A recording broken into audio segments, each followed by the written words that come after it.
Bonsoir, bonsoir, chers auditeurs, bonsoir ce soir. Je vous salue au nom de notre Seigneur Jésus-Christ. Nous sommes là encore pour l'enseignement de la parole de Dieu. Nous sommes là ce soir pour continuer à fortifier les fidèles, pour continuer à mettre les fidèles en ligne, dans la bonne ligne, la chemin qui amène la vérité, la chemin de vérité ce soir. C'est très important d'écouter ces paroles et j'ai pris que ces paroles vont changer la vie de quelqu'un. J'ai pris que ces paroles vont faire quelque chose d'extraordinaire dans la vie de quelqu'un ce soir. Parce que sans la parole de Dieu, on est perdu. Sans la parole de Dieu, on n'a rien à faire. La parole de Dieu, c'est notre lumière, c'est notre chemin, c'est ça qui nous donne l'espoir, c'est ça parce que c'est l'esprit et c'est ça qui nous change, c'est ça qui nous façonne. Bon, ce soir, on va continuer encore parce que les églises ne sont pas encore ouvertes. Nous sommes encore à la maison. Donc, voilà la raison de laquelle nous venons toujours à la studio, le studio de l'église pentecôtiste internationale ici à Chabonnage, au Gabon. C'est très important ce soir de suivre la parole de Dieu parce que c'est ça la nourriture de notre esprit. Je suis votre frère T.E. Lawrence. Et ce soir, on va parler le sujet, ou bien le titre de notre message ce soir, c'est « Nous sommes plus que vainqueurs ». Et je sais que ça, c'est le bon français. Nous sommes plus que vainqueurs. Nous qui? Les chrétiens. Les chrétiens sont plus que vainqueurs. Est-ce que savez-vous que, quelle que soit la situation, quelle que soit la condition que tu te trouves, comment que tu sens en ce moment-là, quelle que soit ou bien les conditions, ta condition, ou bien ton niveau dans la société, comment tu vis, est-ce que tu sais qu'il y a quelqu'un, quelque part, qui veut être là où tu es? Est-ce que tu sais qu'il y a quelqu'un quelque part qui veut être là où tu es? Il y a quelqu'un quelque part qui veut avoir ce que toi tu es, qui n'a pas. Mais il va avoir ce que toi tu es. Et il y a quelqu'un quelque part qui veut être comme toi. Et il y a quelqu'un quelque part qui veut être comme toi. Parce que nous savons que les gens passent le temps à se plaigner, je n'ai pas ceci, je n'ai pas ceci, je n'ai pas ceci.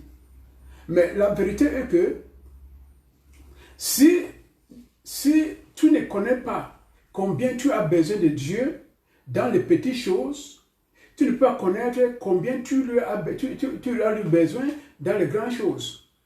Je répète encore, si tu ne connais pas combien tu as besoin de Dieu dans les petites choses, tu ne peux pas lui connaître combien tu as besoin dans les grandes choses. C'est-à-dire, si tu échoues, c'est-à-dire, si tu as échoué d'apprécier Dieu avec la petite bénédiction que tu as, peut-être les grandes bénédictions ne viennent plus. Parce que si tu n'apprécies pas Dieu avec les petites bénédictions que tu as, ça c'est un moyen de bloquer les grandes bénédictions qui vont venir. Beaucoup de gens passent le temps pour demander Dieu, donne-moi ceci, fais-moi ceci, fais-moi ceci. Mais le problème est que la Bible nous dit que avant de demander même Dieu ce que tu as besoin de ça. Mais la plus grande chose pour attirer les bénédictions de Dieu, c'est d'apprécier ce que tu as déjà, d'apprécier Dieu à ce que tu as. De dire merci Seigneur pour ce que tu as. C'est-à-dire, dans les petites choses, si tu apprécies Dieu tout le temps, c'est là que, voilà pourquoi il y a les témoignages sont très très importants à l'église. Les témoignages. Si tu apprécies Dieu à ce qu'il a déjà fait dans ta vie, tu apprécies Dieu à ce que tu as, à qui tu es, si tu apprécies Dieu, c'est là qui attire l'attention de Dieu pour faire encore. Si tu ça serait un peu difficile pour attirer l'attention, pour te faire autre chose. Ce que je veux dire ici, c'est quoi? La Bible nous fait connaître que Non, ta tête, tes bras, tes pieds, tout appartient à Dieu. Ta tête, les bras, les genoux, les pieds, tout appartient à Dieu. Mais quand tu utilises ça, est-ce que tu dis merci à Dieu?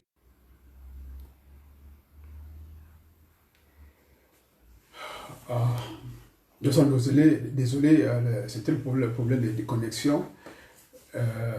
Merci pour votre patience. Ce que j'étais en train de dire, est que est-ce que quand tu marches, tu utilises tes pieds pour marcher, est-ce que tu dis même à Dieu merci pour mes pieds que tu m'as donné et que je suis capable de marcher avec, je suis capable d'utiliser pour marcher? Quand tu portes même tes habits, est-ce que tu dis à Dieu merci Seigneur parce que je suis capable de porter les habits? Et quand tu laves même, quand tu entres dans la voiture, quand tu manges, est-ce que tu dis merci Seigneur? Parce qu'il y a des gens qui n'ont pas ça, il y a des gens qui n'ont pas les pieds que tu as pour marcher. Il y a des gens qui n'ont pas les yeux pour voir. Il y a des gens qui si tu regardes autour de toi, tu vas voir les gens qui n'ont pas ce que tu as. Tu n'as pas dans ce niveau que tu es. Et qui veut être comme toi. Qui veut avoir ce que tu as. Qui veut être à ton niveau. Si tu regardes autour de toi, ça c'est la vérité. Et c'est quand tu utilises tes pieds, tes mains, tout ce que tu fais, est-ce que tu dis même à Dieu, merci Seigneur pour mes pieds, merci Seigneur pour mes bras, merci Seigneur que je suis capable de porter mes habits moi-même sans l'empêchement, je suis capable de marcher sans empêchement, je suis capable de faire tout. Et ça, c'est des petites choses que tu peux attirer l'attention de Dieu, par dire merci, merci, merci, merci, pour que ça attire encore, que Dieu peut faire beaucoup de choses. Donc, dis-moi un peu, si tu ne peux pas apprécier Dieu quand tu utilises tes pieds, parce que la beauté des pieds, les bras, toutes les parties de notre corps appartiennent à Dieu. Toutes les parties de notre corps appartiennent à Dieu. Donc si tu peux utiliser ça, tu n'arrives pas à dire merci Dieu. Dis-moi un peu, quand le mot de te vient, là tu commences à dire Seigneur, guéris-moi, est-ce que ça ne donne aucun sens?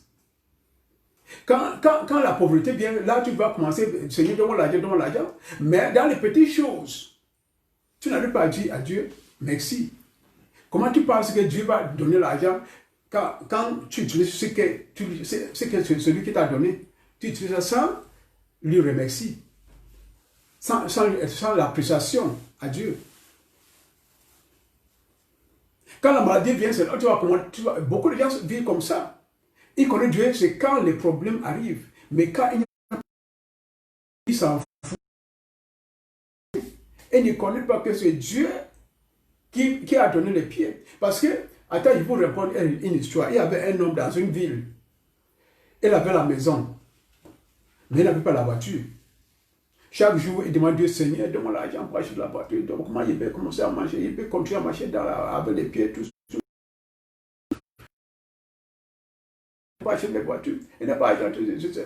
Un matin, il est sorti chez lui et il marchait à pied. En passant quelque part dans une grande rue, il voit quelqu'un qui dormait devant un magasin. Devant un magasin, la personne n'avait pas, il n'avait même pas la maison, il n'avait pas la maison. Oh, il dit, Seigneur, merci pour ma maison. Seigneur, j'ai péché contre toi. J'ai la maison et j'ai les pieds à marcher, mais je n'ai pas apprécié tout ce que tu m'as fait. Mais voilà quelqu'un qui n'a pas la maison. Il est parti auprès de cette personne et il a causé avec la personne et il lui a donné l'argent. Il dit, merci Seigneur que j'ai la maison. Quand même tu m'as béni avec la maison. Mais celui-ci n'a pas la maison. Il lui a donné l'argent, il est parti. Il a donné l'argent pour que la personne puisse acheter même la nourriture pour manger. Bon, celui qui, on l'a donné l'argent, il n'a pas la maison, il est quitté maintenant pour aller acheter la nourriture. Quand il est parti acheter la nourriture, en rentrant, il a vu encore une autre personne qui n'avait pas de pieds. Il marchait qu'avec on a dit quoi? Avec le béquille. Ce n'est pas béquille, mais il marchait. Les chaises roulantes. Oui, les chaises roulantes, il n'avait pas les pieds pour marcher. Il dit, oh Seigneur, merci que j'ai les pieds à marcher. Seigneur, pardonne-moi. pardonne tous les péchés parce que tout le temps il demande la maison, la maison, la maison. Mais voilà quelqu'un qui n'a pas les pieds à marcher. Merci pour mes pieds, Seigneur. Merci que j'ai quand même les pieds à marcher, à faire tout ce que je peux faire. Et il a donné la nourriture à celui-là, le film, qui n'arrive pas à marcher. Lui donne la nourriture. Il a donné aussi l'argent pour acheter quelque chose avec. Il est parti. Mais celui qui avait le chef, quand il marchait, il veut passer quelque part, il voit maintenant d'autres quelqu'un qui était déjà mort. Et il était dans le, comment on appelle quoi en français? Sur le cercueil. On l'amène maintenant pour enterrer dans le cimetière. Il a vu comment la personne, il dit, Seigneur, merci pour ma vie. Même si je n'ai pas les pieds à marcher, même si je n'ai rien, mais tu m'as donné la vie. Merci Seigneur pour ma vie. Merci Seigneur pour ma vie. Merci Seigneur. Je parle tout le temps que tu ne m'as pas donné les pieds, tu ne m'as pas donné ceci, mais voilà, c'est quelqu'un qui est mort, on la met là-bas, mais je suis encore vivant. Merci Seigneur beaucoup. Donc c'est très important de connaître combien tu as besoin de Dieu dans les petites choses. Parce que si tu ne connais pas combien tu as besoin de Dieu dans les petites choses, tu ne peux pas connaître comment tu auras besoin de lui dans les grandes choses. Quand la maladie vient, ça c'est une grande chose maintenant. Quand la pauvreté vient, ça c'est une grande chose. Tu as besoin de lui. Mais il faut commencer dans les petites choses. Quand tu marches, il faut dire merci Seigneur. Que je suis capable de marcher. C'est par ta grâce que j'ai le pied. Merci Seigneur. Quand tu portes tes habits, tu t'habilles. Merci Seigneur parce que c'est par ta grâce que je suis capable de m'habiller sans problème. Parce qu'il y a des gens qui n'ont pas les bras. Ils n'arrivent pas même à habiller. Tu dois commencer par cela. Même si tu entres dans la voiture, merci Seigneur. Tout ce que tu fais, parce que toutes ces parties du corps, c'est le sacrifice de bons fruits, le fruit que tu dois à Dieu. Le fruit, c'est quoi? C'est ta bouche, la parole qui est sur ta bouche. La parole qui reconnaît que c'est Dieu qui a tout dans ta vie. C'est Dieu qui prend charge de ta vie. C'est Dieu qui prévoit toutes choses dans ta vie. Si tu ne connais pas à faire ceci, c'est un peu difficile que les grands bénédictions vont venir, c'est un peu difficile. Il faut toujours apprécier le Seigneur pour les petites choses, dans les petites choses. À manger, à laver, à faire tout. Dis d'abord, Seigneur, merci. Dis d'abord, parce que c'est ça qui attire son attention envers toi. Alléluia. C'est très important. Maintenant, il faut connaître que les inquiétudes, les doutes et le découragement empêchent l'œuvre de Saint-Esprit dans notre vie. Les doutes, le découragement, la peur empêchent l'œuvre du Saint-Esprit. Quand le Saint-Esprit veut faire quelque chose dans ta vie, et tu vis dans les doutes, tu vis dans le découragement, et tu vis dans la peur. Qu'est-ce qu'il veut faire demain? Mes amis sont déjà partis bien plus que moi. Mes amis ont déjà fait des choses, ils ont déjà construit la maison, toutes ces choses empêchent, quand le Saint-Esprit veut travailler dans nos vies, il veut faire quelque chose, il veut changer, ça empêche l'œuvre du Saint-Esprit dans notre vie. C'est très important que nous évitons le découragement dans notre vie, parce que c'est un esprit. C'est un esprit qui te dérange, qui veut empêcher la bénédiction de Dieu dans ta vie. En tant que chrétien, on doit éviter toutes ces choses, éviter les doutes. Tu ne peux pas douter Dieu. Il faut douter toi-même. Ne doute jamais Dieu. Il ne faut pas décourager envers Dieu. Il ne faut pas avoir la peur. Parce qu'il t'aime plus que toi-même. Tu n'aimes pas ton corps plus que Dieu. Dieu t'aime plus que toi-même. Tu aimes ton corps. Ça, c'est la vérité. Donc, il faut toujours, comme les chrétiens, il faut toujours faire tout pour vaincre sur l'esprit de découragement. Faire tout pour vaincre sur l'esprit de vainqueur. Voilà pourquoi nous sommes vainqueurs, nous sommes plus que vainqueurs. Un chrétien est plus que vainqueur. Parce que le Seigneur Jésus a déjà fait tout dans notre vie. Il a déjà fait tout. Qu'est-ce que tu veux? Le problème, ce n'est pas de demander les choses à Dieu. Tout le temps, tu passes tout le temps, toute ta prière, c'est pour demander, Seigneur, fais-moi ceci, Seigneur. Il faut commencer d'abord, change ta manière de prier aujourd'hui, change ça. Et vous verrez la différence de ce que Dieu va faire dans ta vie. Change ta manière. Au lieu de demander, il faut commencer à remercier, merci à toutes choses, à tout temps. Merci, Seigneur. C'est ça, tu vas voir la différence. Tu vas voir que la parole de Dieu est puissante. Alléluia. Ça c'est très important. Bon, il y a les paroles de conversion pour les chrétiens. Parce que lorsque tu deviens chrétien, ça montre que tu es maintenant, Jésus vit en toi, par son esprit. Il vit en toi par son esprit. Donc, ce qu'il veut dire que tu as été créé pour être un vaisseau pour être utilisé par Dieu.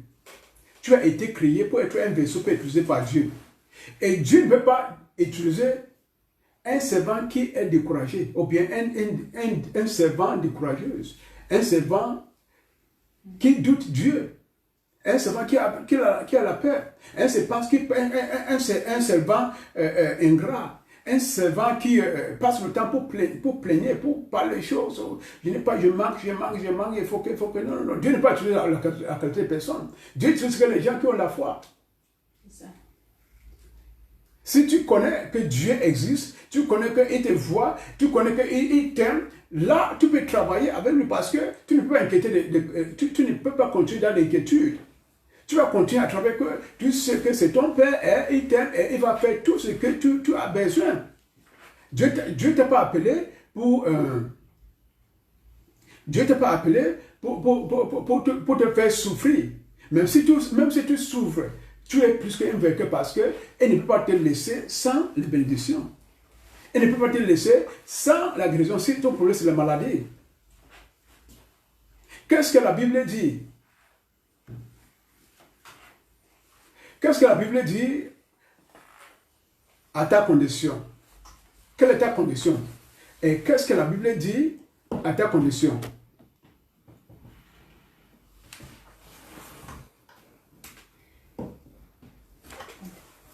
Est-ce que tu es malade?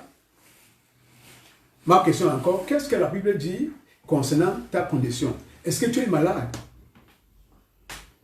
Il est écrit dans Isaïe chapitre 53, verset 5.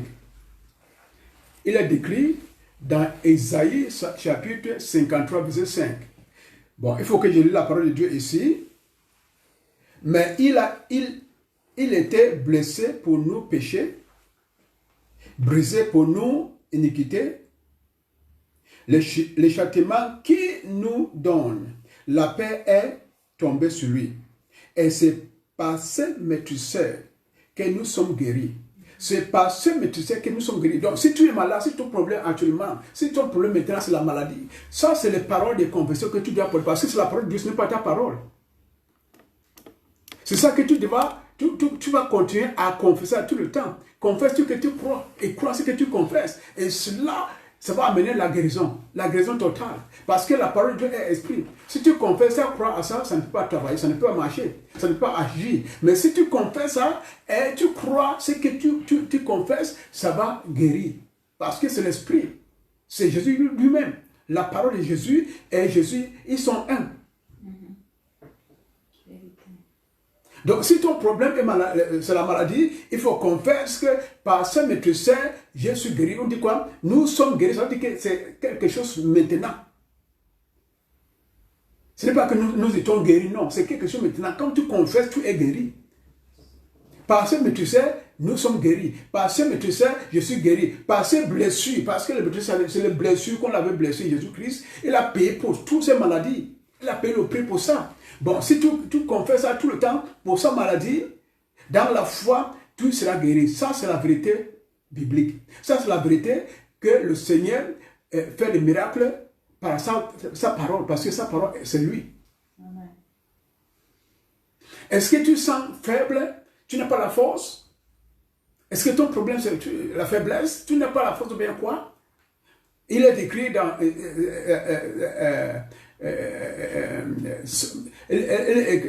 est écrit dans Psaume 27, verset 1. Tu peux lire ça? Psaume 27, verset 1. Psaume 27. Verset 1. 27, verset 1. Oui. De David, l'Éternel est ma lumière et mon salut. De qui aurais-je crainte? L'Éternel est le soutien de ma vie. De qui aurais-je peur? Oui, il est le soutien de ta vie. Bon, ça c'est la parole biblique, la parole de Dieu, ce n'est pas ta parole. C'est cette parole que tu peux confesser pour devenir fort, pour avoir la force, pour être soutenu. Il est le soutien de ta vie, il est le soutien de ma vie. Donc si tu es faible, c'est cette parole que tu dois confesser à tout temps pour devenir fort, parce que c'est cette parole qui va manifester dans ta vie. Parce que cette parole est Jésus-Christ lui-même. Cette parole est esprit. Donc si tu es faible, tu es faible, tu souffres dans la faiblesse, et il faut confesser ces paroles. Amen. Que le Seigneur est mon soutien, le soutien de ma vie. Le Seigneur est le soutien de ma vie. Le Seigneur est le soutien de ma vie. Bon, là, quand tu continues à confesser cela, et tu crois de ce que tu parles, ça va agir. Et tu auras la force. Alléluia. Est-ce que tu es en train d'expérimenter est-ce que tu es en train d'expérimenter, excusez-moi, le français? Tu es en train d'expérimenter les échecs, c'est ça, le bon français, échec, failure. Est-ce que tu es en train d'expérimenter l'échec dans ta vie? Elle est décrite dans Romains chapitre 8, verset 37. Romains 8, verset 37. Quelqu'un peut lire? Okay. Romains 8, verset 37. Romains 8, verset 37 dit ceci. Mais dans toutes ces choses, nous sommes plus que vainqueurs par celui qui nous a aimés. Alléluia. Tu es plus que vainqueur. Même les chrétiens n'échouent jamais. Parce qu'il est plus que vainqueur. Si seulement tu es chrétien, si seulement tu as le Saint-Esprit, tu ne peux jamais échouer parce que tu es en Christ. Et celui qui est en Christ, il est plus que vainqueur. Celui qui est en Christ, je répète encore, il est plus que vainqueur. Donc, quelle que soit ta situation actuelle, quelle que soit là où ta condition actuelle, tu es plus que vainqueur. Bon, ça c'est ta confession, ça c'est la parole de Dieu que tu dois utiliser à tout moment.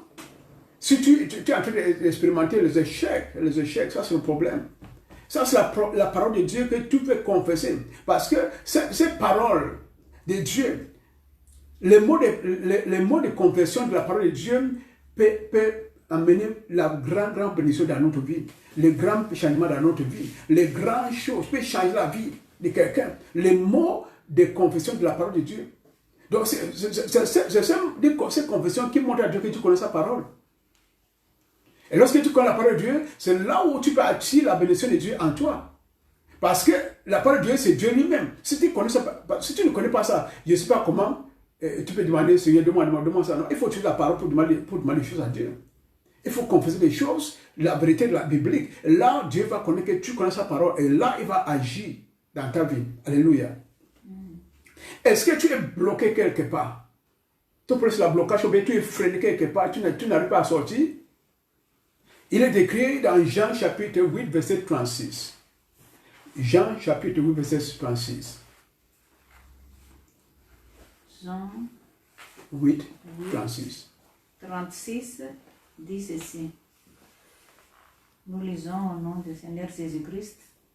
Si donc le Fils vous a affranchi, vous serez réellement libre. Oui, le Seigneur t'a affranchi. Le Seigneur t'a libéré. Donc ça, c'est les confessions bibliques. Ça, c'est la parole de Dieu. Si tu es bloqué quelque part, il faut continuer à répéter cette parole. Il faut continuer à dire ça plusieurs fois. Parce que c'est cette parole qui va libérer, qui va t'affranchir. C'est ça qui va te libérer de ta situation. C'est ça qui va te faire sortir de cette situation. Je me suis libéré par Jésus-Christ. Je me suis libéré par Jésus-Christ. Donc, je suis pas, ne fais pas que tu es bloqué, même si tu es bloqué. Confesse la parole de Dieu. Et tu vas sortir. Cette parole va te faire sortir dans cette situation. Amen. Alléluia. Ou bien tu es en train de passer dans les manquements. Le manquement, c'est bon français. Ok. Est-ce que tu es en train de passer dans les manquements? Il est écrit dans Philippiens chapitre 4, verset 19. Philippiens chapitre 4, verset 19. Philippiens 4, 19. 19. Je lis au nom du Seigneur Jésus. Et mon Dieu pourvoira à tous vos besoins selon sa richesse avec gloire en Jésus-Christ. Alléluia. Ton Dieu pourvoira tous tes besoins. Ça, c'est la parole de Dieu. C'est que tu dois confesser dans ta vie. Si tu es dans le manquement. Si tu es dans le manquement, il faut confesser toujours. Mon Seigneur pourvoira tous mes besoins. Le Seigneur pourvoira tous mes besoins parce qu'il t'aime. Mais il faut le prouver que tu l'aimes aussi, tu l'aimes aussi par sa parole. Confesse sa parole tout le temps à ta situation, à n'importe quelle que soit la situation. Il faut chercher ta situation, ta condition, et tu confesses la parole de Dieu sur ça. Et c'est sa parole que tu confesses qui attire Dieu, parce que c'est sa parole qui attire son attention vers toi pour changer la situation, pour faire un miracle dans ta vie. Il faut toujours apprendre comment confesser la parole de Dieu dans ta vie, dans la situation que tu te trouves. Alléluia. C'est très important, très très important. Il faut noter très bien. Il faut noter très bien que dans chaque famille, il y a quelqu'un que Dieu a déjà préparé pour briser tous les chaînes de la pauvreté. Dans chaque famille, il y a quelqu'un que Dieu a déjà préparé pour briser tous les chaînes les chaînes de quoi? De captivité. Parce qu'il y a des familles captivées, que le diable a déjà captivé. Mais Dieu a déjà cherché quelqu'un, a déjà préparé quelqu'un pour briser les chaînes de captivité, les chaînes de maladie, les chaînes de la pauvreté dans cette famille. Et c'est toi, cette personne, parce que tu es en Christ. C'est toi, cette personne que Dieu a déjà préparé pour briser les chaînes de pauvreté dans ta vie, dans ta famille, pour briser les chaînes de pauvreté, de la maladie dans ta vie et ta famille, pour briser les chaînes de captivité, tous les chaînes. Parce que le diable utilise les chaînes pour attacher les enfants de Dieu, pour qu'ils ne bougent pas. Mais Dieu t'a déjà appelé pour t'utiliser pour briser tous ces chaînes. Les chaînes de propriété, les chaînes de maladie, les chaînes de captivité, les chaînes de malédiction. C'est toi que Dieu a déjà appelé pour t'utiliser, pour faire sortir ta famille de cette condition, de ce cycle de pauvreté, de ce cycle de maladie, ce cycle de malédiction, ce cycle quelle que soit la situation que vous avez dans votre famille. Donc, chaque famille a quelqu'un comme ça. Chaque famille a quelqu'un que Dieu a déjà préparé pour faire sortir la famille dans des situations pareilles, dans des conditions que le démon nous a mis. Alléluia. C'est très important de connaître toutes ces choses. Et c'est toi. Et si tu n'as pas la foi, tu es chrétien, tu n'as pas la foi, il faut commencer à construire, à bâtir ta foi aujourd'hui en Jésus-Christ parce qu'il veut t'utiliser. Mais il ne peut pas t'utiliser si tu ne connais pas, dis merci à lui. Dans les petites choses que tu as. Dans les petites choses que tu as faites déjà dans ta vie, si tu ne connais pas, dis merci Seigneur, merci pour ceci, mais ça serait difficile, ça serait difficile qu'il fait encore autre chose qui est grande dans ta vie. Ça serait même difficile que tu es malade et te guéris parce que tu ne connais pas apprécier tout ce qu'il a déjà fait dans ta vie. Donc l'appréciation c'est très important dans la vie de quelqu'un. L'appréciation c'est très très important dans la vie de quelqu'un, très très important. Donc la question est, est-ce que tu veux vaincre aujourd'hui? Dis ça à toi-même que moi je suis plus que vainqueur. Ça c'est la conviction. Tu es plus que vainqueur. Nous les chrétiens sommes plus que vainqueurs. Je suis plus que vainqueur. Quelle que soit la situation, la pauvreté, je sais que je suis plus que vainqueur. Dans la maladie, je sais que je suis plus que vainqueur parce que je ne peux pas abandonner le Seigneur. Le monde est devenu très méchant maintenant. Très, très méchant. Tu ne peux pas aller dans le monde encore parce que là-bas tu n'es pas reçu. C'est dans Christ que tu peux reçu. Parce que c'est lui qui a le pouvoir suprême dans le monde. Le pouvoir suprême. Le ciel et sur la terre, le pouvoir lui appartient. C'est seulement lui qui peut donner ce que tu fais. C'est seulement lui qui peut donner le salut. Parce que quoi? Le salut, c'est pas la foi.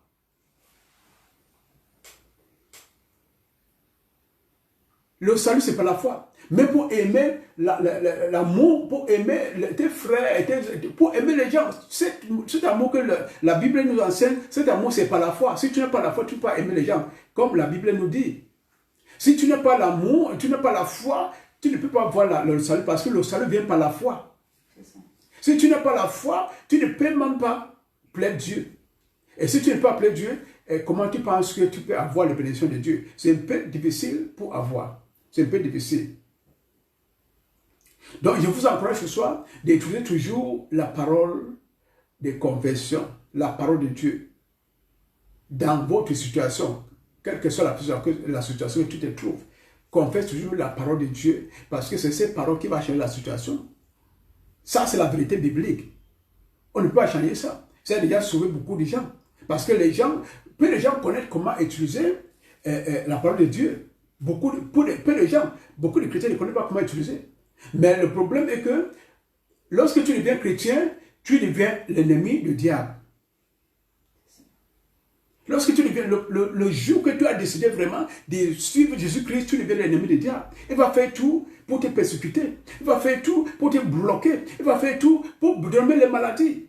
Il va faire tout. Donc si tu ne connais pas la parole de Dieu, tu vas tomber dans le piège du diable. C'est la parole de Dieu qui peut soutenir, qui peut sauver à tout moment, à tout niveau dans ta vie chrétienne. C'est la parole. Parce que la parole de Dieu est tranchante. On dit quoi? Hébreux chapitre 4, verset 12. Est-ce qu'on peut lire ça? Hébreux 4.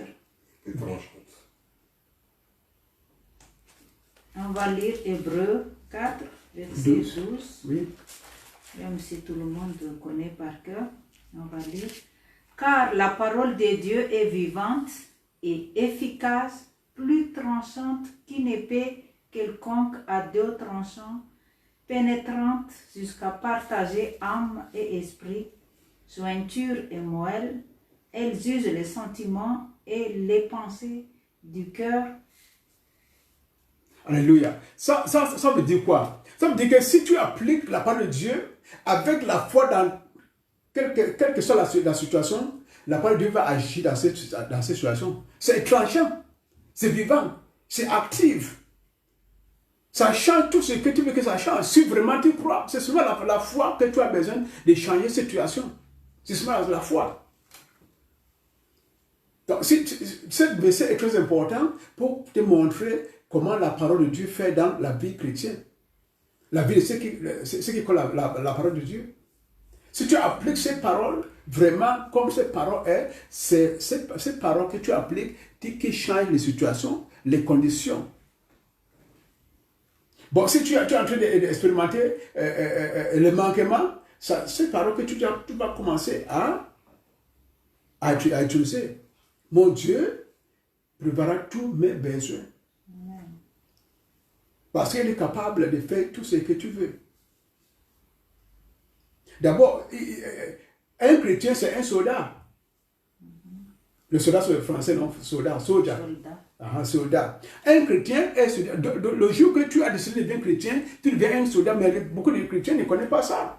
Tu deviens parce que quoi? Dieu nous a donné quoi? Le nom de Jésus-Christ.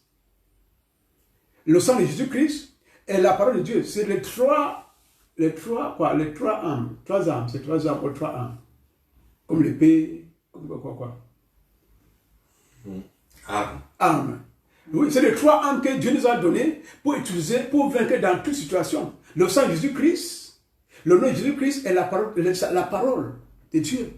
Les trois âmes que Dieu nous a données pour utiliser dans chaque situation. Dans chaque situation. Si nous utilisons ça, ça va nous faire bien, ça va nous... ça va nous... on dit quoi? De défendre. Ça va nous défendre de ce qu'on est plus que vainqueur. C'est ça qui nous défend. Donc il faut savoir comment utiliser le sang de Jésus-Christ, comment utiliser le nom et la parole de Dieu. C'est les trois choses que les chrétiens doivent faire dans leur vie pour vaincre ce monde. Parce que ce monde ne nous appartient pas. C'est très clair. Ce monde ne t'appartient pas. Si tu vis comme les gens du monde, de ce monde, et tu dis que tu es chrétien, tu n'es pas chrétien. C'est faux. Parce que tu ne peux pas réussir, tu ne peux pas réjouir la vie du monde, après tu peux réjouir encore la vie du royaume de Dieu. Non, c'est deux choses différentes. Si tu es chrétien, tu es chrétien. Tu dois vivre comme chrétien. Lorsque la parole de Dieu a déjà pris charge de ta vie, Lorsque la parole de Dieu prend charge de toute ta vie, ça va commencer à manifester. Ça va commencer, les gens verront ça dans ta dominion. Parce que la manière que tu parles va changer. La manière que tu fais tes choses va changer. La manière que tu parles, mais quand tu marches, ton comportement va changer. Lorsque la parole de Dieu domine ta vie, lorsque la parole de Dieu a pris en charge ta vie, prend en charge de toute ta vie, ton comportement est complètement changé. Parce que quoi? La parole de Dieu, c'est l'esprit là qui te change. Pour devenir comme Dieu.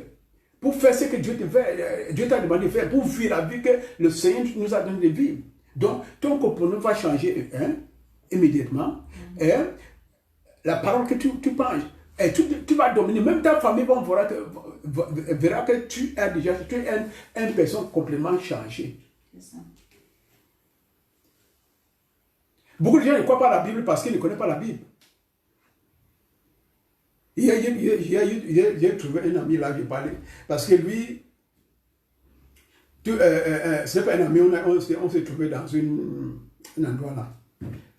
Tout pour lui, il parle de l'argent le plus riche dans le monde. Aujourd'hui, il connaît plus les valeurs. Si tu es riche, même si tu as le doctorat, dans une bureau que tu travailles, tu vas voir quelqu'un qui a le bac, qui est ton directeur. Tu vas voir, donc, il pense tout, c'est l'argent.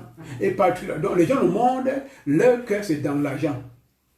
Mais toi, ton cœur, soit être là où Dieu est. Les gens dans le monde, tout ce qu'ils connaissent, c'est l'argent dans le monde, parce que c'est l'argent qui est le Dieu.